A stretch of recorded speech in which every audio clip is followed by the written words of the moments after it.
Oke, selamat siang Bapak Ibu, Suster yang saya hormati. Ini salah satu penyimbasan saya terhadap sekolah penggerak, sekolah penggerak, guru penggerak. Jadi ini tugas saya harus dikumpulkan pada tanggal 30 Oktober, ya, hari Senin ini harus dikumpulkan. Nah, ini adalah salah satu budaya positif yang saya akan kembangkan di sekolah kita. Mungkin kalau bisa tukar tempatnya Bu Rubina, tempat Pak Gun dulu kan, biar sambil jengoknya. Oke, sebelumnya saya mohon izin Suster menyampaikan sedikit tentang budaya positif.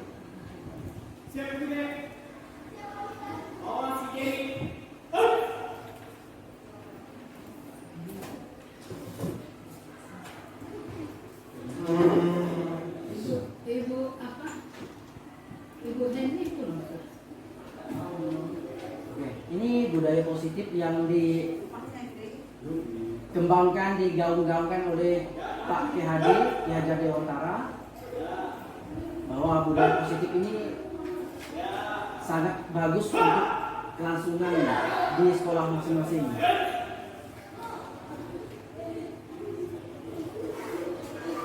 Budaya positif, apakah makna budaya positif? Apa contoh penerapan positif yang telah kita terapkan di sekolah? Budaya positif di sekolah yaitu nilai-nilai dan kebiasaan-kebiasaan di sekolah yang berpihak pada peserta didik agar mereka dapat berkembang menjadi pribadi yang kritis, penuh hormat dan bertanggung jawab. Ini salah satu ice breaking.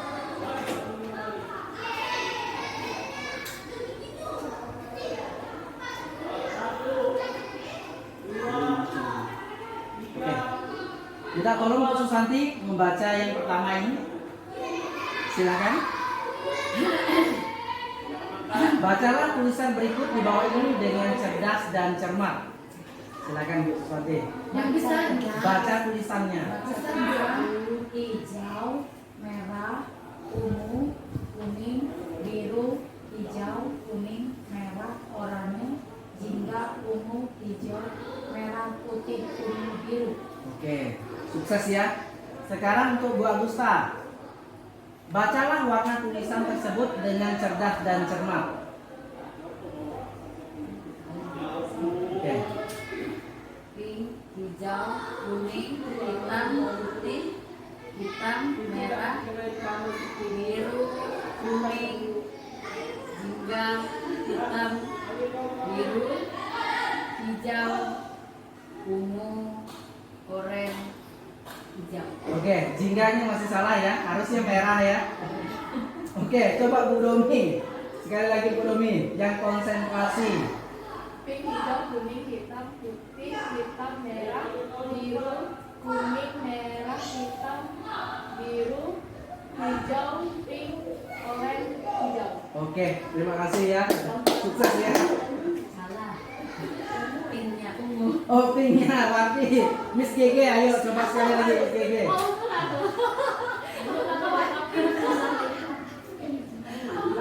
Yuk Miss GG. Hijau, kuning, hitam, putih, hitam, merah, biru, kuning, merah, hitam, biru, hijau, ungu, oranye, hijau. Oke, sip. Sukses ya.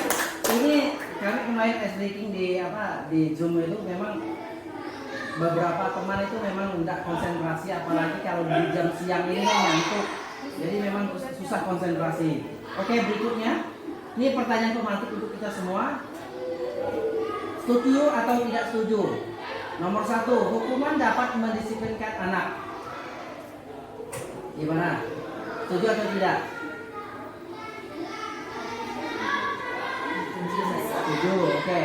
Nomor 2, pemberian hukuman dengan hal positif seperti membaca atau membersihkan halaman sekolah dapat meningkatkan disiplin anak. Setuju atau tidak?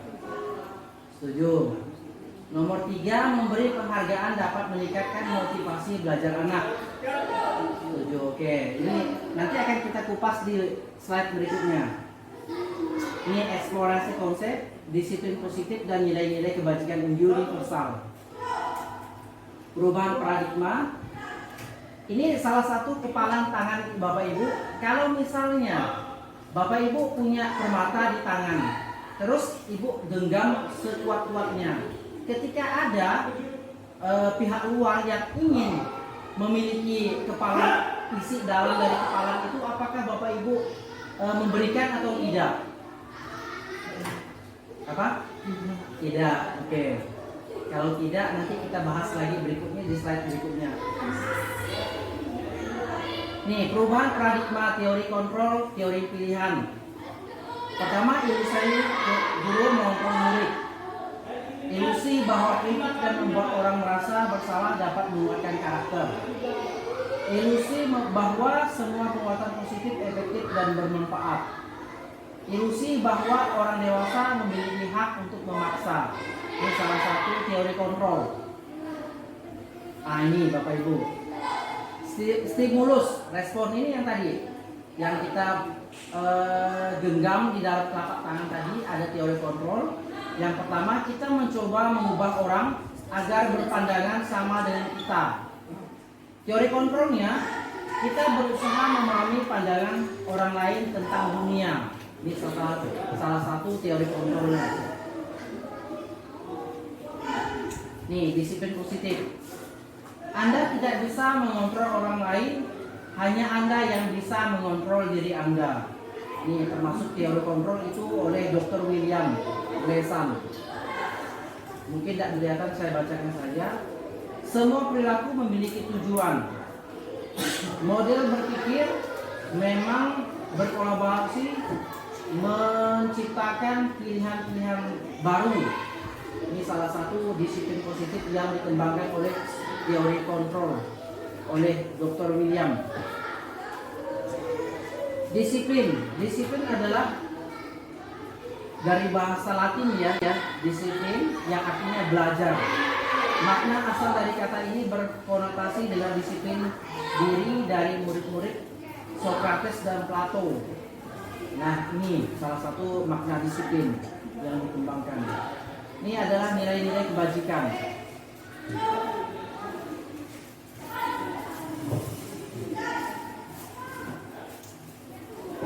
Berikutnya, ini teori motivasi, hukuman, dan penghargaan restitusi. Teori motivasi perilaku. Untuk menghindari ketidaknyamanan, hukuman, apa yang kamu akan pelajari apabila saya tidak melakukannya? Ini termasuk motivasi eksternal. Jadi dalam teori motivasi perilaku ini ada teori motivasi eksternal dan motivasi internal. Salah satu motivasi eksternal dan itu adalah kita diberi penghargaan dari misalnya wali kelas, dikasih itu. Anak-anak belajar yang rajin ya nanti akan dikasih hadiah. Itu adalah motivasi eksternal. Tetapi kalau misalnya ketika dia tidak mendapat sesuatu, dia akan lemah belajarnya. Beda dengan motivasi internal. Motivasi internal ini salah satu menghargai diri sendiri. Saya akan menjadi orang yang seperti apa bila saya melakukannya. Itu adalah salah satu motivasi internal. Menurut THD, merdeka itu artinya tidak hanya terlepas dari perintah, akan tetapi juga cakap buat memerintah diri sendiri. Merdeka itu artinya tidak hanya terlepas dari perintah ya, akan tetapi juga cakap membuat memerintah diri sendiri. Nih, dihukum oleh penghargaan. Ini salah satunya. Saya bacakan. Pengaruh jangka pendek dan jangka panjang. Ada penghargaan menghukum, ada penghargaan mengurangi ketepatan, penghargaan tidak efektif, penghargaan merusak hubungan. Ini salah satu dihukum oleh penghargaan. Berikutnya, dihukum oleh penghargaan juga penghargaan menurunkan kualitas, terus mengurangi motivasi intrinsik. Bentuk program kebajikan apresiasi. Ini kurang jelas nih.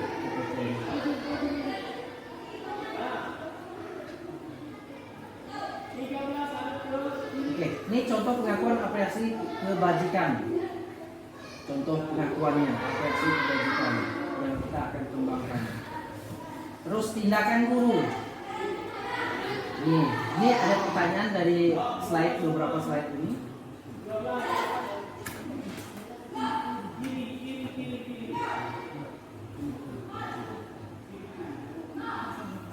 Mencatat 100 kali di dalam buku kalimat saya tidak akan terlambat lagi karena terlambat ke sekolah.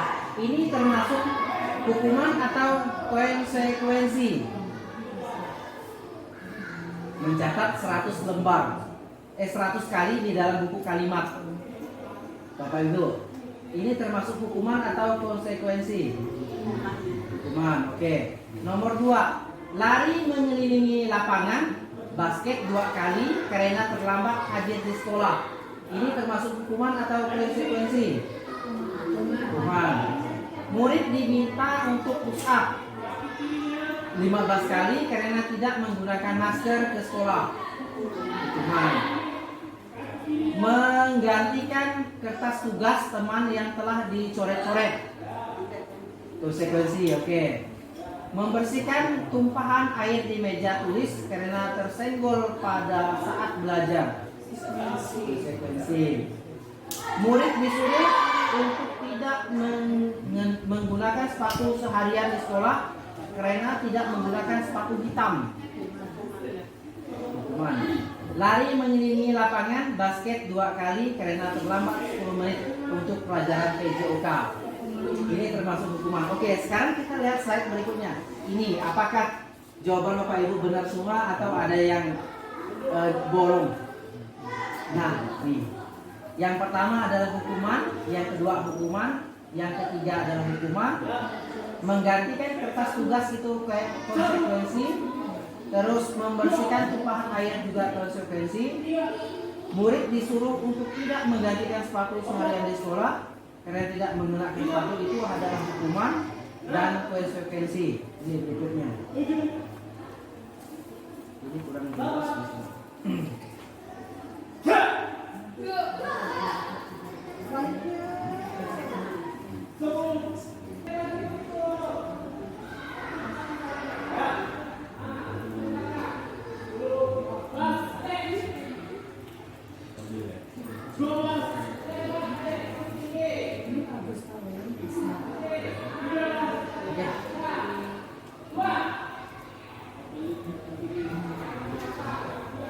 Oke, kita masuk ke teori motivasi perilaku manusia. Ini udah lewat tadi sebenarnya. Ini budaya positif. Ini keyakinan kelas, hukuman dan penghargaan. Keyakinan kelas biasanya kita buat di kelas masing-masing setiap memulai pelajaran, dan hukuman biasa kita kasih juga termasuk penghargaan. Keyakinan ini kan kelas biasanya kita buat di setiap pembelajaran itu pertama kali itu tidak menggunakan kata-kata yang negatif, tetapi lebih menggunakan kata-kata positif. Sedangkan hukuman ini harusnya makin sedikit kita pergunakan di kelas. Kalau penghargaan ini kan wajib kita berikan kepada anak peserta murid, peserta didik agar apa? Mereka lebih termotivasi. Bukan berarti kita menghasilkan suatu barang, tetapi cukup dengan pujian itu sudah cukup untuk anak-anak. Apalagi anak-anak sekarang ini kelas 1, 2, dan 3 itu kalau kita mampu setiap mengajar itu memberi pujian itu mereka memberi semangat. Beda dengan kelas 6, dia harus ada yang berbentuk barang baru mereka semangat. Ini salah satu keyakinan kelas adalah nilai-nilai kebajikan yang disepakati bersama secara universal. Jadi anak-anak itu mengungkapkan pendapat kepada kita, nanti kita yang merumuskan lagi. Biasakan anak-anak bilang tidak boleh datang terlambat Pak, katanya. Jadi kita datang tepat waktu gitu. Kita sempurnakan lagi. Terus tidak boleh ke WC. Nah itu kan salah satu tata tertib. Kalau mau ke WC izin. Nah begitu. Ini pembentukan keyakinan kelas. Kelasnya bersifat abstrak daripada peraturan. Ini abstrak dia. Ini Solusi kembalikan buku ke tempatnya. Ini termasuk tanggung jawab. Dilarang mengganggu orang lain. Itu keyakinan kelasnya menghormati orang lain dan diri sendiri. Ini peraturan tata tertib yang biasa kita buatkan di kelas, itu kita ganti menjadi keyakinan kelas. Salah satu contohnya inilah, selalu kembalikan buku ke tempatnya, jadi tanggung jawab. Gunakan masker, itu keyakinan kelasnya, menjaga kesehatan dan keselamatan. Jangan berlari di kelas atau koridor, jadi keselamatan dan keamanan. Jadi anak-anak tuh kalau kita buat keyakinan kelas itu keselamatan dan keamanan, berarti takut mereka lari, terjatuh, itu membahayakan. Berikutnya ini contoh keyakinan kelas. Ini saya pakai guru lain. Sebenarnya ada kemarin saya buat punya saya sendiri di kelas 5. Belum saya masukkan PPST-nya. Nah, dihukum oleh penghargaan. Ini salah satunya. Pengaruh jangka pendek dan jangka panjang. Kalau dihukum oleh penghargaan, ya penghargaan menghukum, terus penghargaan mengurangi kecepatan, penghargaan tidak efektif, penghargaan merusak hubungan. Nih, ini sudah kita lewatkan. Nih, hukuman salah satunya ya, sesuatu yang menyakitkan harus terjadi. Ini hukuman.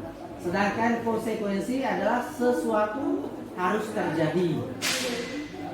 Nah, di berikutnya konsep diri yang buruk, berarti konsep diri yang baik. Ini salah satu antara perbedaan hukuman dan konsekuensi. Nah, ini yang biasa kita lakukan Bapak Ibu di kelas. 5 posisi kontrol. Ya, yang mana Bapak Ibu selalu lakukan? Sebagai penghukum, membuat rasa orang bersalah, sebagai teman terhadap peserta didik, sebagai pemantau, atau sebagai manajer. Bapak Ibu yang selalu melakukan ini, ada 5 posisi kontrol Bapak Ibu terhadap murid. Ini yang biasa kita lakukan itu yang penghukum ya. Penghukum ini kalau anak berbuat salah, kita selalu menghukum mereka. Jarang kita membuat dia sebagai teman. Dan pemantau, manajer. Kalau dalam 5 posisi kontrol ini, yang dimaunya mereka dari IKM sekarang itu sebagai pemantau dan sebagai manajer. Diharapkan kita ini sebagai pemantau dan sebagai manajer di sekolah. Salah satunya nanti ada salah satu contoh simulasi cara mereka ini dengan anak. Nih, kebutuhan dasar murid. Ada cinta kasih, ada penguasaan, ada kesenangan, ada kebebasan. Ini survivalnya ini. Ada cinta, ada penguasaan, kesenangan, dan kebebasan. Jadi lambangkan dengan kupu-kupu, bebas dia terbang kemana-mana. Nih segitiga restitusi. Dia segitiga restitusi adalah ada validasi, menstabilkan identitas yang pertama, yang kedua ada validasi kebutuhan dan menanyakan keyakinan. Ini salah satu ada contohnya nanti. Guru berkata, ini salah satu menstabilkan identitas. Jadi ketika anak tidak menggunakan sepatu warna hitam, jadi guru bertanya nih, guru berkata berbuat salah itu hal yang manusiawi. Tidak ada manusia yang sempurna. Bapak Ibu juga buat salah waktu dulu lah misalnya. Kita pasti bisa menyelesaikan permasalahan ini. Bapak Ibu tidak tertarik untuk mencari tahu siapa yang benar dan siapa yang salah. Bapak Ibu lebih tertarik untuk menyelesaikan masalah. Kalau kamu menyalahkan dirimu sendiri terus-menerus, apakah kamu bersikap baik pada dirimu sendiri? Ini salah satu pertanyaan menstabilkan identitas murid. Jadi kan ketika anak datang terlambat, tidak menggunakan seragam yang lengkap, itu sebenarnya kalau untuk anak SD itu bukan kesalahan sebenarnya dari dia semua, tetapi lebih ke orang tua. Makanya kita bersikaplah seperti manajer. Makanya contoh biasanya anak yang sering terlambat kayak Viola misalnya. Jadi ini salah satu pertanyaan menstabilkan identitas anak yang kita pergunakan. Nah berikutnya, ini adalah validasi kebutuhan. Guru berkata, kamu bisa saja akan melakukan hal yang lebih buruk lagi kan? Misalnya kalau anak itu menyenggol kawannya terus berantem. Ada juga yang sabar, ada juga yang temperamen. Di sini guru bisa bertanya, kamu kan bisa lebih berbuat yang lebih parah lagi dari ini kan? Nah, kamu pasti punya alasan mengapa kamu melakukannya. Apa yang penting bagi kamu kalau menuju kawan misalnya tadi? Kamu boleh tetap berusaha menjaga sikap itu, tapi tambahkan sikap yang lain, yang baru. Maukah kamu belajar cara lain untuk mendapatkan yang apa yang kamu butuhkan tanpa harus memukul? Apakah kamu bisa melakukan dengan lebih baik besok lagi? Jadi ini adalah cara-cara kata-kata validasi kebutuhan anak yang datang terlambat tadi atau menggunakan sepatu yang salah tadi. Ini guru berkata, menanyakan keyakinan. Guru berkata, apa nilai yang kita percaya di kelas atau sekolah kita? Nilai-nilai universal apa yang telah kita sepakati? Kelas yang ideal itu seperti apa sih? Kamu ingin menjadi anak seperti apa? Apa yang kamu rasakan ketika kamu melakukan itu? Kamu menjadi orang yang seperti apa? Ini salah satu pertanyaan-pertanyaan sebagai posisi manajer. Jadi orang tua guru bertanya kepada peserta didiknya seolah-olah dia ini seperti posisi manajer, tidak seperti penghukum. Oke, slide-nya sudah habis. Mungkin ini yang saya dapat sampaikan. Mungkin kita lebih diskusinya kurang lebih 15 menit. Dari teori kontrol, adakah Bapak Ibu yang mau bertanya? Teori kontrol. Ini kan ada posisi menghukum, ada pembuat merasa bersalah, ada sebagai teman, pemantau, manajer. Yang biasanya kita lakukan.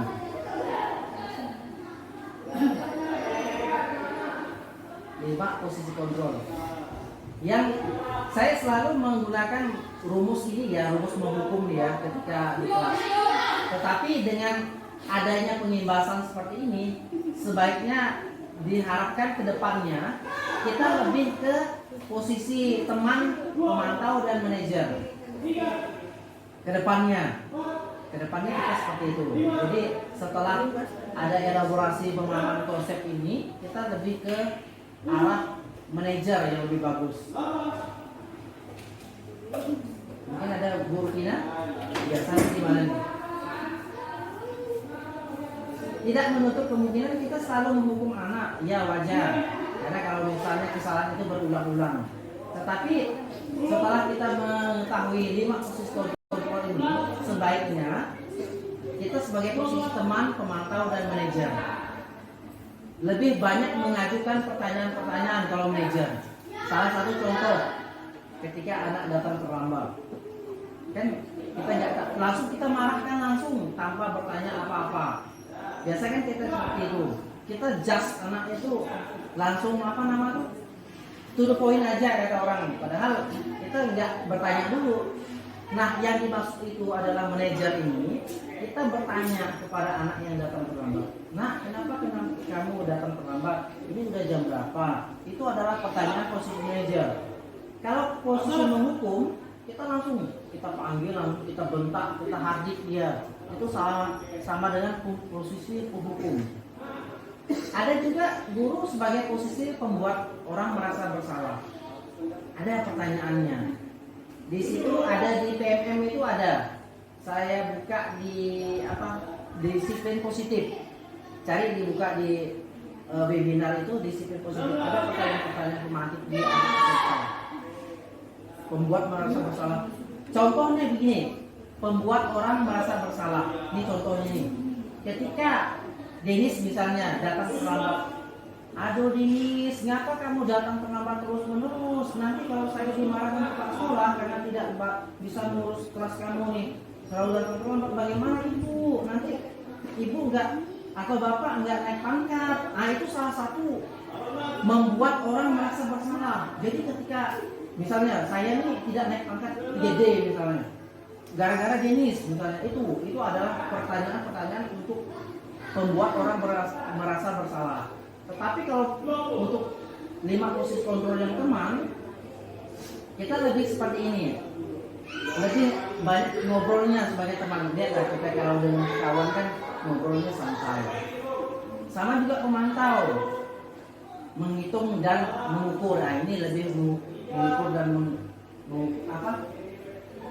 lebih menyesuaikan diri. Nah, menyesuaikan diri lebih pemantau. Ini kebutuhan dasar survival. Ada yang mau ditanyakan Bapak Ibu? Ya. Yang tadi Win berkaitan dengan peraturan dan keyakinan. Nah, yang selama ini kan kita buat peraturan. Kemudian apakah dalam nanti perubahannya itu peraturan itu apakah bisa diajarkan ini peraturan seharusnya keyakinan seperti ini, atau kita langsung saja peraturan itu kita berubah jadi keyakinan? Bisa. Seperti apa jadi? Nah, ini salah satu contohnya tadi kan tidak boleh datang terlambat. Jadi tidak kita rubah kan kayak bisa nanti, ya nanti kita ambil tata tertib yang selama ini kita gunakan dari kurikulum 2013. Nanti kita sesuaikan, sempurnakan nanti menjadi keyakinan kelas. Nanti itu kan ada dua, keyakinan sekolah, keyakinan kelas. Keyakinan kelas ini itu hanya ruang lingkup kelas saja, tidak berlaku di luar. Tetapi kalau keyakinan sekolah itu berlaku di luar, tidak berlaku di kelas. Datang terlambat misalnya. Datang terlambat itu kan keyakinan kelas, sekolah. Datang terlambat. Tetapi kalau masuk kelas tepat waktu itu termasuk di keyakinan kelas. Beda lagi. Oh, jadi mungkin nanti kedepannya Ya. kita akan berubah menjadi keyakinan kelas. Ya. Nanti, kemudian tertib sekolah berarti menjadi keyakinan sekolah. Jadi ada dua dia. Nah, keyakinan kelas nanti dari tata tertib yang dulu akan kita rubah sempurnakan lagi menjadi keyakinan sekolah. Nah, tata tertib yang di kelas yang biasanya kita pakai dulu, tidak boleh menyontek, tidak boleh datang tidak boleh minum, tidak boleh makan di kelas, itu kita rubah menjadi bahasa positif. Lebih bahasa positif dia. Yang biasa kita kalau keyakinan tata tertib sekolah kan setiap hari Senin upacara bendera. Nah, tidak boleh datang terlambat, tidak boleh menggunakan sepatu putih atau belang-belang. Itu kita rubah dengan kata-kata positif. Jadi kemudian sosialisasinya ini untuk tahun ajaran. Ya, betul. Semua sekolah sudah pasti gitu. Betul. Ini yang akan kita buat nanti untuk tahun ajaran baru. Ya, susah nanti kita kolaborasi dengan orang tua murid, termasuk komite juga kita undang mengubah tata tertib sekolah yang selama ini kita lebih banyak kata-kata negatifnya, lebih pak.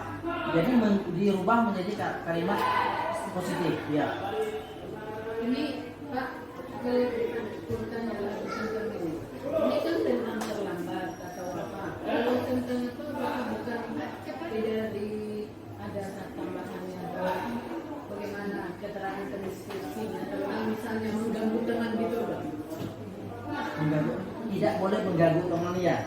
Di situ nanti kita rubah lagi susah. Jadi itulah maksud saya supaya nanti kan itu kan kalau nanti kita sosialisasikan dengan orang tua sudah tahu gitu loh.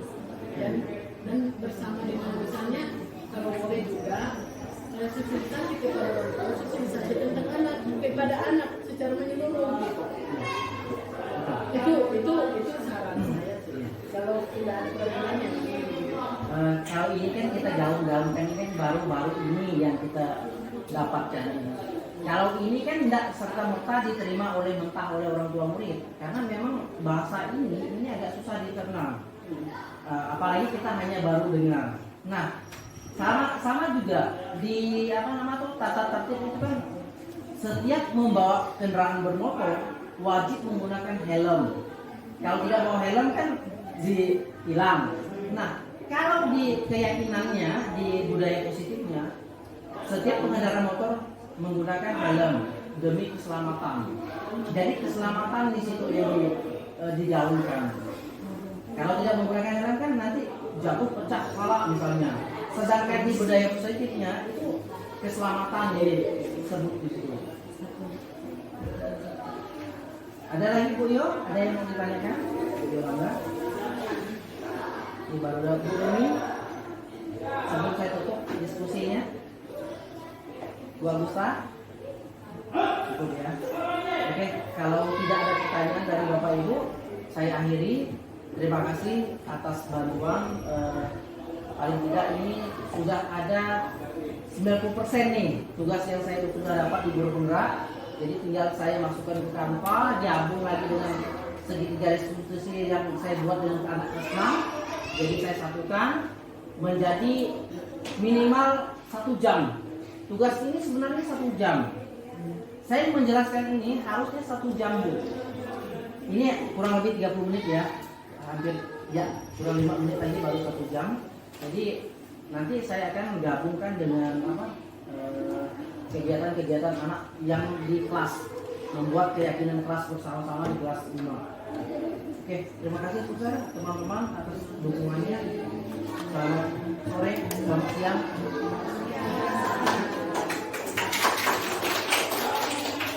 Ada lagi teror. Nah, PR Pak Adi.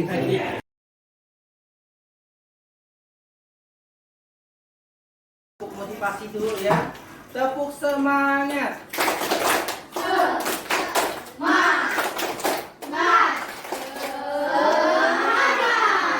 Ini ada yang ngantuk kayaknya tuh. Jonathan. Apa ya? Ini pasti kekurangan tidur semalam. Oke, hari ini kita membuat kesepakatan kelas bersama untuk apa? Tujuannya untuk membuat kelas kita semakin baik, semakin rapi nanti ke depannya. Nah, dalam kesepakatan kelas nanti kalian diharapkan menuliskan di kertas sticky note ini. Jangan lupa tulis namanya. Contoh, Grace 2. Yang kamu inginkan kesepakatan kelas itu apa? Tulis di sini. Contoh, ya, adil tepat waktu. Ya. Kalau sudah dapat, nanti ditempelkan di kertas yang Pak Win simpan di sini nanti. Ya, tempel, susunkan dengan rapi. Jangan lupa tulis namanya. Kalau kalian buat sebanyak 24, ya, nanti kita mendapatkan kesepakatan kelas bersama sebanyak itu. Tetapi kalau misalnya ada yang contoh si Korlanda menulis saya tidak datang terlambat, nanti akan dibetulkan lagi kata-katanya. Penggunaan kata tidak itu tidak dipakai, ya, tetapi menggunakan kata-kata yang positif. Tahu kata-kata positif? Kata-kata yang membangun, bukan menjatuhkan. Jangan sampai menggunakan kata-kata yang menjatuhkan. Tidak boleh misalnya. Nah, sekali lagi Pak Win sampaikan di sini adalah beda ya, tata tertib dan keyakinan kelas atau kesepakatan kelas.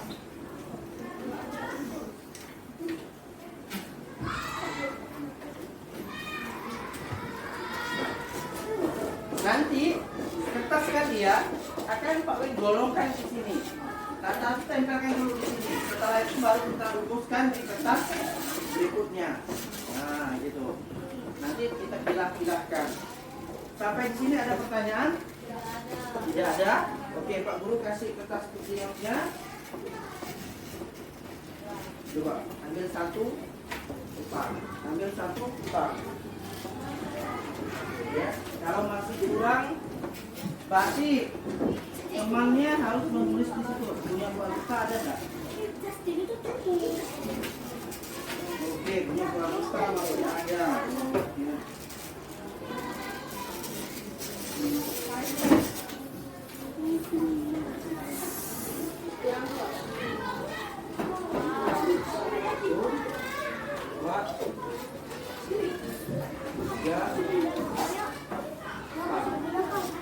Siapa lagi yang belum?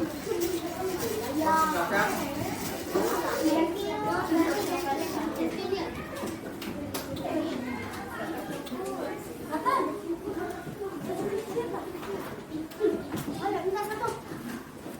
Yang belum dapat? Sudah dapat semua? Keluarkan pulpennya, terus tulis namanya titik 2, baru tulis yang maunya apa? Kelasnya. Satu saja ya, jangan banyak-banyak.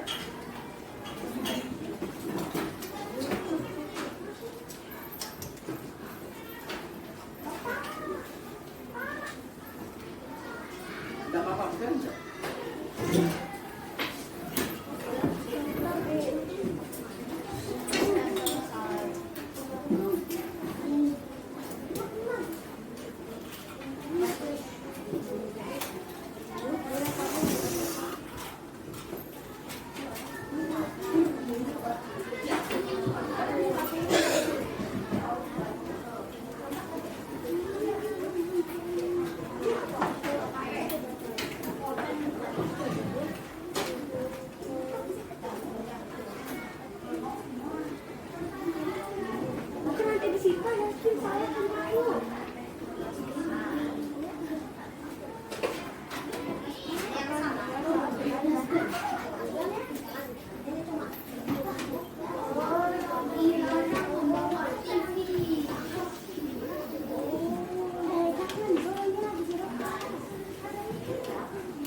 Jangan lupa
tulis namanya ya, biar kita tahu.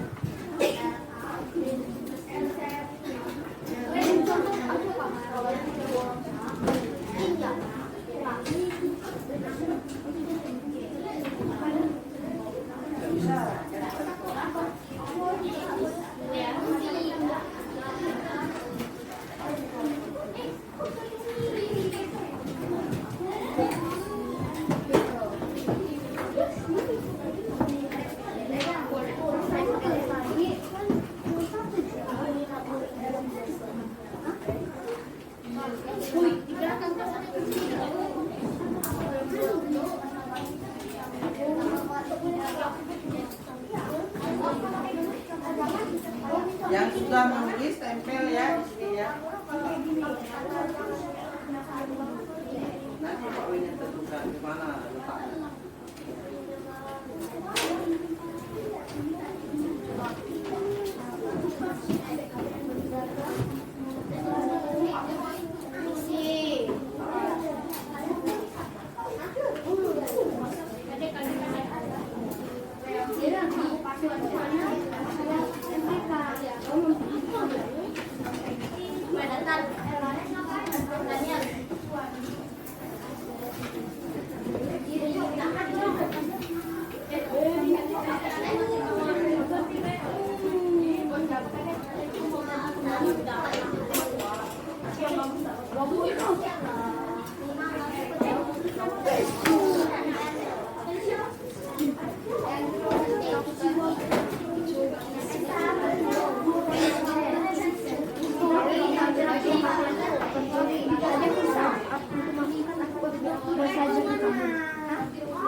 Yuk yang belum segera bantu hitung ya. 1, 2, 3, 4, 5, 6, 7, 8, 9, 10, 11, 12, 13, 14, 15, 16, 17, 18, 19, 20. Orang lagi.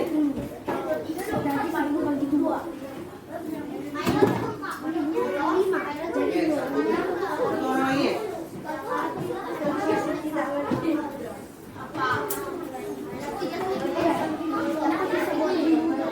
Oke, pas ya. Ya, selesai. Oke, semuanya kita perhatikan hasil diskusi kalian bersama-sama. Pak Guru butuh 1 orang yang suaranya lantang.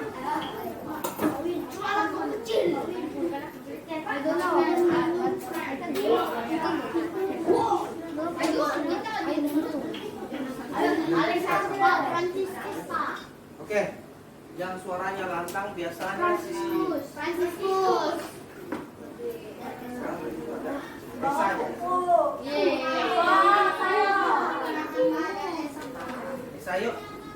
Sekarang kita dengar Esa membacakannya. Apakah masuk ke tata tertib atau kesepakatan? Oke, Esa mulai dari ini. Apa? Sebutkan namanya terus itu. Apa ya? Ambil. Bacakan. Derek Johnson akan diam saat belajar. Akan diam. Masuk mana? Tata tertib atau keyakinan? Akan diam. Tata tertib. Oke, kita masuk ke sini dulu, ke keyakinan. Berikutnya, Justin, kita tidak boleh bawa mainan atau HP di sekolah. Disita sama guru. oke, tidak boleh. Tata tertib. Simpan di sini yang merah. Yo. Oke, berikutnya.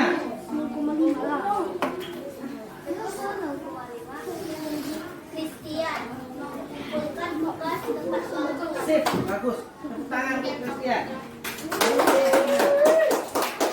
Mengumpulkan tugas tepat waktu, bagus. Ya, baik. Denzel, aku akan tidur tempat. Aku akan. Tidur tempat. Mana ya? Mana nih? Masuk ke mana nih? Bisa di bawah dulu. Tempat tidur di kelas. Iya, kan saya akan membuat Berikutnya. Franciscus membuang sampah pada tempatnya. Oke, keyakinan. Ini keyakinan kan? Iya. Ya. Tidak. Berikutnya. Tapi sudah sekarang aku. Alexander boleh ribut tapi harus berbisik dan jangan terlalu berisik. Tata tertib. Sepakat ya kita tata tertib.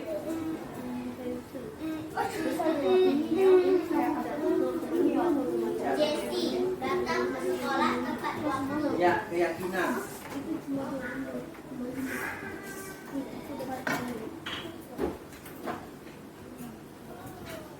Rio makan dan minum saat jam istirahat. Ya.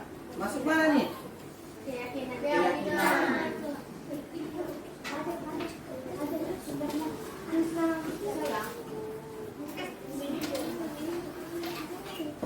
Tyler tidak membuang sampah sembarangan. Tata tertib.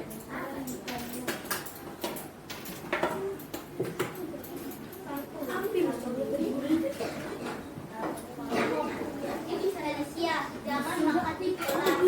Ya. Ke tata tertib.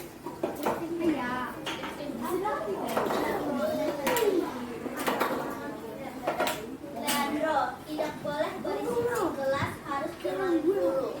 Oke. Masuk mana? Tata tertib.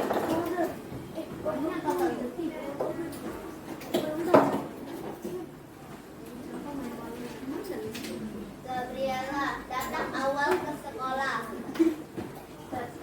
Keyakinan. Sekolah, oke. Keyakinan.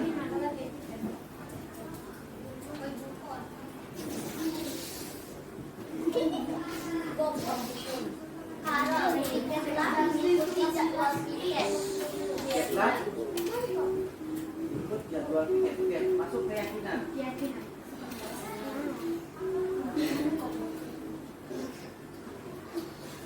Richard mengumpulkan PR tepat waktu. Bukan PR tepat waktu, masuk keyakinan kelas.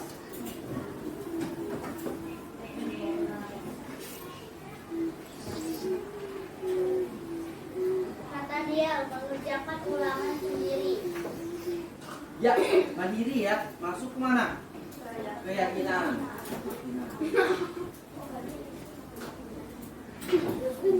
Omki dilarang ribut atau berisik. Masuk mana? Tata tertib. Yuk.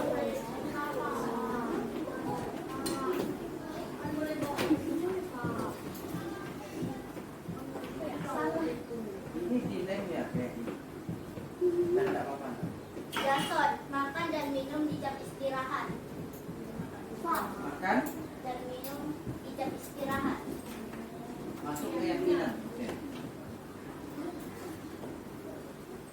Debbie.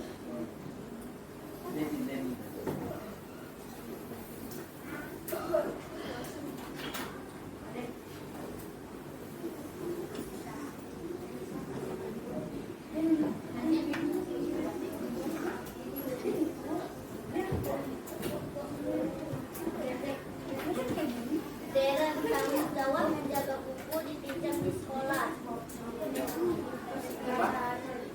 Tanggung jawab menjaga buku dipinjam di sekolah. Oke, masuk mana nih? Tanggung jawab. Tanda petik, kata petik. Kayak bilang.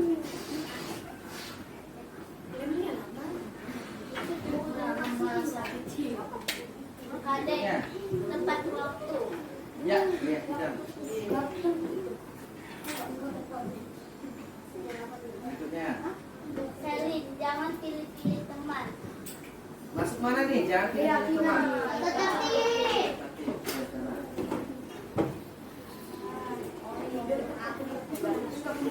Berikutnya.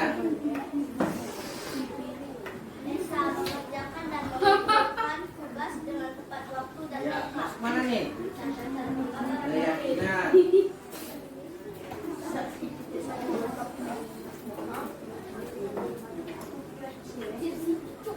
Orlando, datang tepat waktu.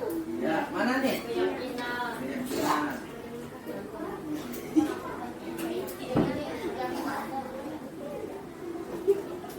Jonathan, jangan ribut di kelas. Tata tertib. Tata tertib. Meledak.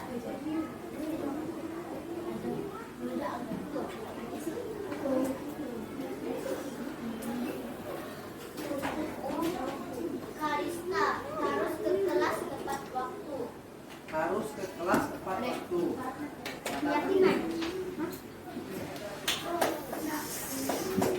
Oke, tepuk tangan untuk kita semua. Terima kasih Eka. Jadi kalian semua bisa memilih antara keyakinan dan tata tertib. Dari sekian ini, kita yang sudah memilih tata tertib ada 1, 2, 3, 4, 5, 6, 7, 8, 9 orang. Kalau ini masih bingung Pak Guru nih, masuk mana? Terus yang kedua, keyakinan kelas 1, 2, 3, 4, 5, 6, 7, 8, 9, 10, 11, 12, 13, 14.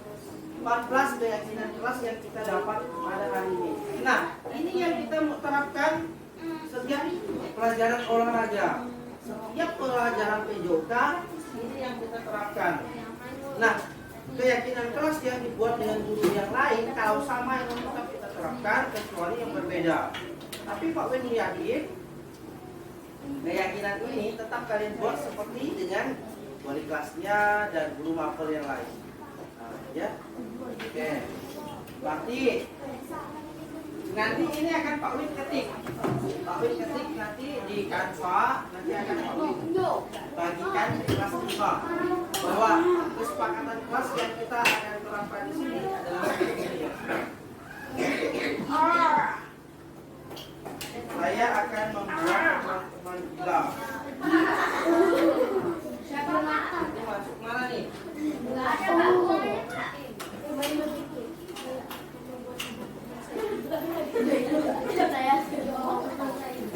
Tanya abang aku megang Pak.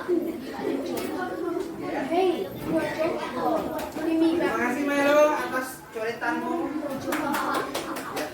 Oke, setelah ini kita belajar seperti biasa. Ya.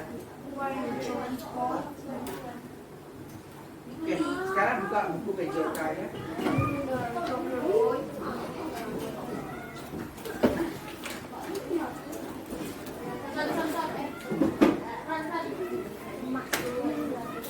Saya akan membuat seribu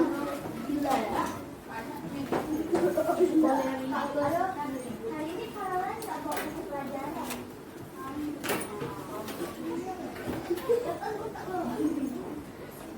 Minggu lalu belajar tentang apa? Gula bakar ya. Oke, kita lanjut. 26, halaman 26.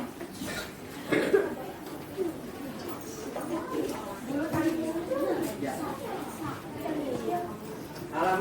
46. Yang tidak bawa buku, silahkan bergabung dengan yang punya buku.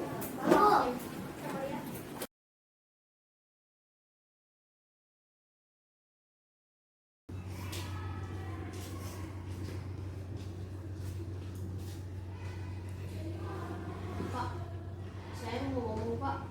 Tadi pas ulangan si Rere itu loncat Pak. Tidak ada ya sayang, saya cuma lihat cara kerjanya. Berbuat salah itu hal yang manusiawi. Tidak ada manusia yang sempurna. Bapak juga pernah buat salah dulu waktu masih sekolah.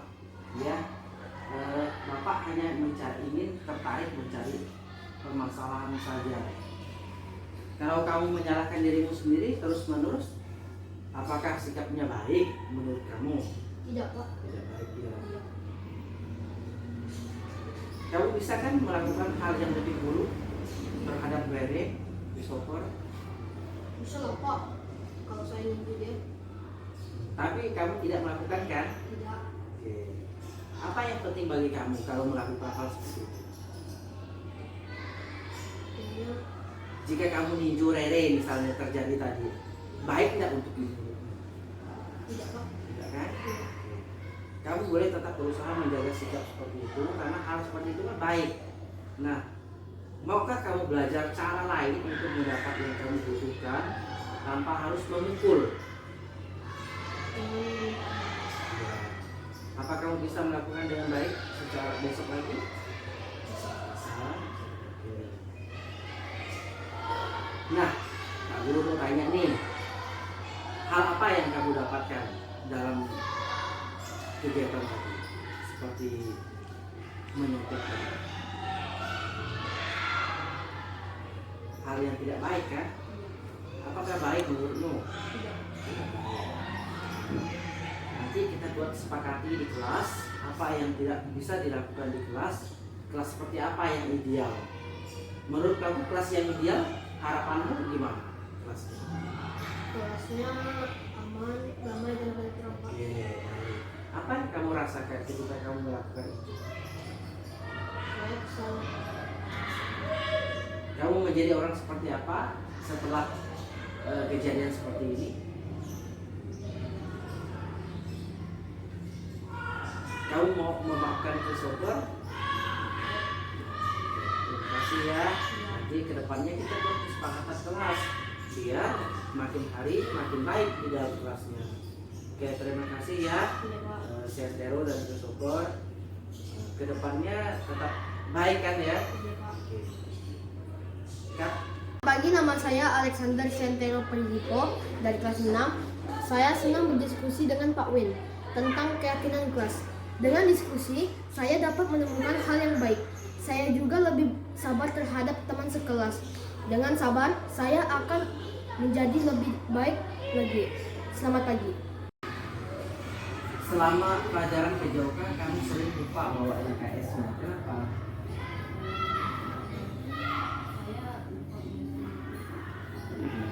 Kenapa bisa lupa?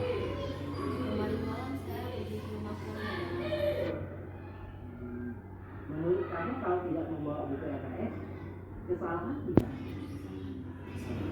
Apakah kamu mau mengulangi kesalahan seperti itu? Selama pelajaran PJK, berapa kali kamu ketinggalan buku LKS? Menurutmu, apakah berbuat seperti itu kesalahan? Ya, baik. Berbuat salah itu hal yang manusiawi. Tidak ada manusia yang sempurna. Baik ibu juga sering buat salah dulu.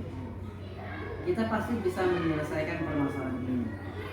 Ibu, bapak tidak tertarik untuk mencari tahu siapa yang benar, siapa yang salah. Bapak lebih tertarik untuk menyelesaikan masalah.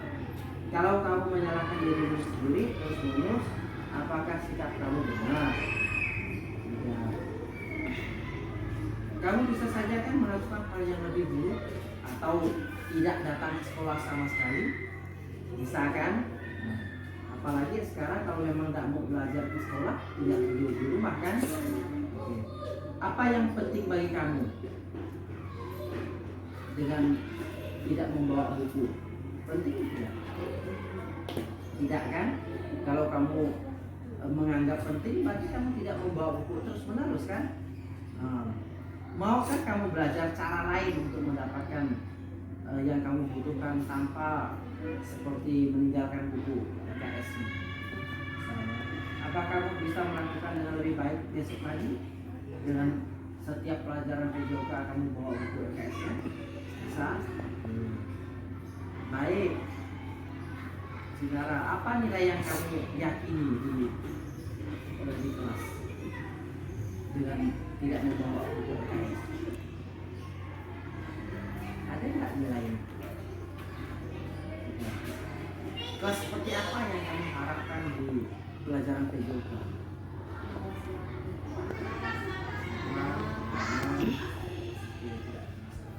Apa yang kamu rasakan jika kelas yang kamu sebut tadi damai? Kamu menjadi orang seperti apa? Selamat pagi Pak Guru, nama saya Catherine Cinara. Saya dari kelas 6. Saya senang diskusi dengan Pak Win. Dengan diskusi seperti ini, saya semakin lebih disiplin lagi dengan tidak lupa membawa buku LKS PJOK. Saya semakin bertanggung jawab dengan tugas saya sebagai peserta didik. Semoga saya bisa lebih baik lagi. Selamat pagi.